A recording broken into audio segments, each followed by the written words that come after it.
বিসমিল্লাহির রহমানির রহিম। প্রিয় নবম শ্রেণীর শিক্ষার্থীবৃন্দ, আজকে আমরা আলোচনা করব দ্বিতীয় অধ্যায়টি অর্থাৎ গণিতের দ্বিতীয় অধ্যায়টির অনুক্রম ধারার 31 পেজ মাথা কাটাও এই অঙ্কটি এখন আমরা সমাধান করব। আমার হাতে কিছু বই দেখতে পাচ্ছেন। তো ধরি নেন হচ্ছে এটা পুরোটা একটা সিঁড়ি। এই পুরোটা একটা কি ধরবেন, সিঁড়ির কয়েকটা ধাপ আছে। দেখেন এইটা একটা ধাপ, একটা দুইটা তিনটা ধাপ। তো আমরা যদি এটাকে ঠিক ওই রকম ধাপে কনভার্ট করি তাহলে আমরা দেখতে পাবো এইটা একটা ধাপ, ইভেন তারপর দেখতে পাবো এটা একটা ধাপ, তারপর দেখতে পাবো এটা একটা ধাপ। তো এখানে দেখা যাচ্ছে যে প্রত্যেকটা ধাপের উচ্চতা কত। এই প্রতিটা ধাপ মানে ভূমি থেকে, এটা যদি ভূমি হয় মানে এই অংশটুকু যদি ভূমি হয়, ভূমি থেকে সিঁড়ির এই ধাপের উচ্চতা হলো 0.5। আবার ভূমি থেকে তাহলে এই দ্বিতীয় মানে সিঁড়ির হচ্ছে এই ধাপের উচ্চতা ভূমি থেকে এইটুকু যদি 0.5 হয়, আবার এইটুকু 0.5, তাহলে ভূমি থেকে এইটুকু টোটাল উচ্চতা মানে ভূমি থেকে ঠিক এইটুকু, মানে আমি দেখাতে পারতেছি ভূমি থেকে ঠিক এইটুকু মানে টোটাল এই দুইটা বইয়ের উচ্চতা কত হবে 1 ফুট। আবার এইটুকুরও উচ্চতা, এই বইটার উচ্চতা 0.5 ফুট, তাহলে ভূমি থেকে টোটাল তিনটা বইয়ের উচ্চতা কত 1.5 ফুট। আবার আমরা যদি ভূমি থেকে টোটাল এই চারটে বইয়ের উচ্চতা বের করি তাহলে প্রতিটা বইয়ের উচ্চতা প্রতিটা ধাপ, এই যে প্রতিটা ধাপ, এই প্রতিটি ধাপের উচ্চতা 0.5 0.5 0.5 0.5, যেমন টোটাল ভূমি থেকে চারটে বইয়ের উচ্চতা হবে 2 ফুট। ওকে, এটাই বলছে যে ছবিতে প্রদর্শিত সিঁড়ির প্রতিটি ধাপের উচ্চতা কত। তাহলে এখন আমরা কি করব, এখানে যে ভূমি থেকে প্রথম ধাপের উচ্চতা এখন আমরা লিখব যে এখান থেকে আমরা শুরু করব ভূমি থেকে, লিখলাম প্রথম ধাপের উচ্চতা। তাহলে ভূমি থেকে প্রথম ধাপের উচ্চতা কত 0.5 ফুট,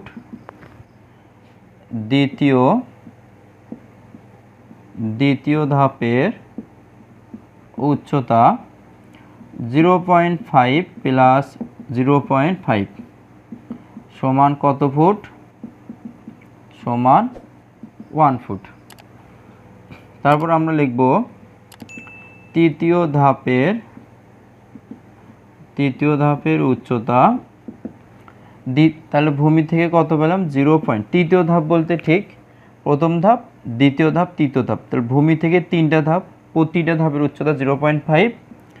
তাহলে 0.5কে আমি কত দিয়ে গুণ করতে পারি, 1 2 3 দিয়ে গুণ করতে পারি, অথবা ক্যালকুলেশনটাকে আমরা 0.5 প্লাস 0.5 প্লাস 0.5 সমান 1.5 ফুট এভাবে লিখতে পারি। অথবা ভূমি থেকে এইটুকু উচ্চতা তো আমরা পাচ্ছি 1 ফিট মানে 1 ফুট, এই 1 ফুটের সাথে 0.5 ফুট যোগ করলে ভূমি থেকে তৃতীয় ধাপের উচ্চতা পাবো। আমরা এটাও লিখতে পারি 1 প্লাস 0.5 মানে কত 1.5 ফুট। তাহলে এখানে তিনটা জিনিস আমরা পাচ্ছি।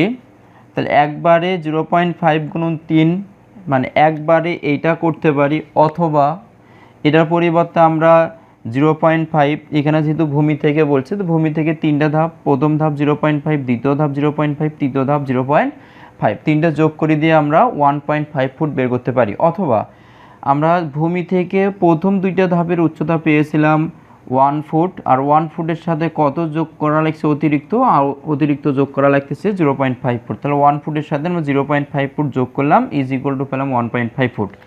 তারপরে ভূমি থেকে প্রথম ধাপ, দ্বিতীয় ধাপ, তৃতীয় ধাপ গেল। এখন আমরা কি করব, চতুর্থ ধাপের উচ্চতা,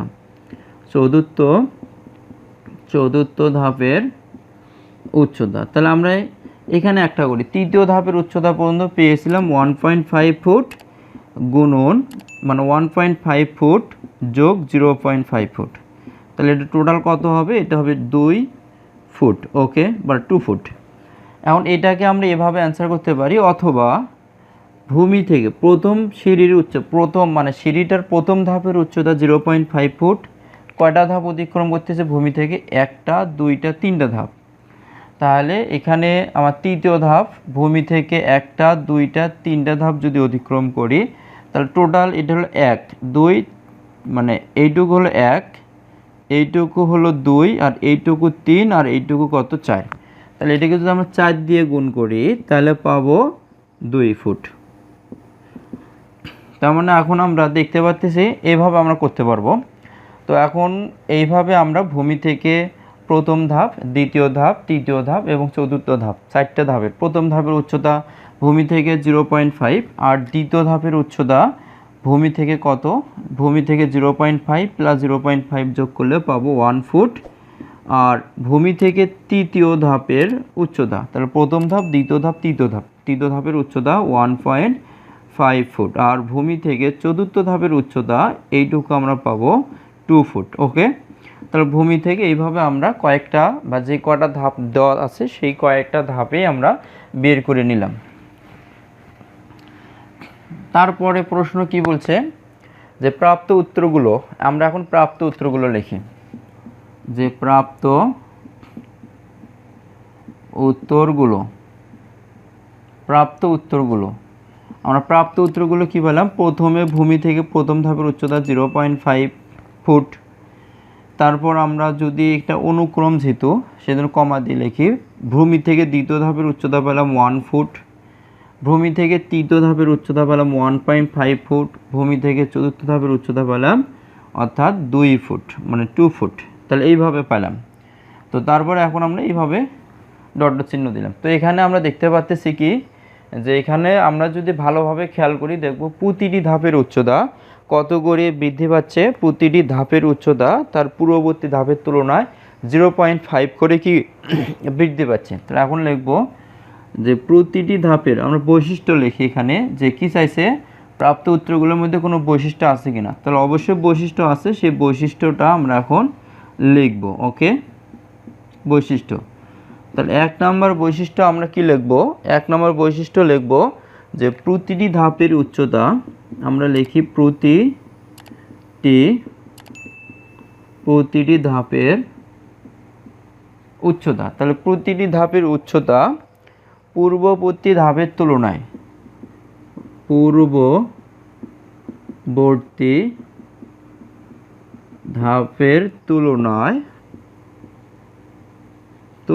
কত গুণ, পূর্ববর্তী ধাপের তুলনায় 0.5 ফুট বেশি।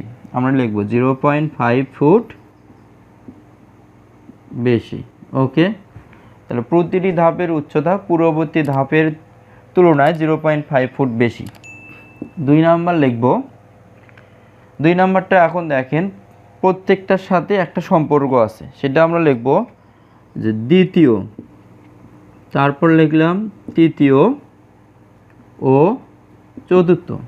তাহলে ঠিক এটা বাদে দ্বিতীয়, তৃতীয়, চতুর্থ এই তিনটা লিখলাম। দ্বিতীয়, তৃতীয় ও চতুর্থ ধাপের উচ্চতা যথাক্রমে কি হবে, চতুর্থ ধাপের উচ্চতা, এখানে লিখব ধাপের উচ্চতা যথাক্রমে প্রথমটির। তাহলে দ্বিতীয়টা আমরা যদি এইটুকু উচ্চতা আনতে চাই, তাহলে দ্বিতীয়টির উচ্চতা কী হবে, মানে দ্বিতীয় ধাপের উচ্চতা ভূমি থেকে প্রথমটির কত গুণ, 0.5কে আমরা 2 দিয়ে গুণ করব, তাহলে 2 গুণ।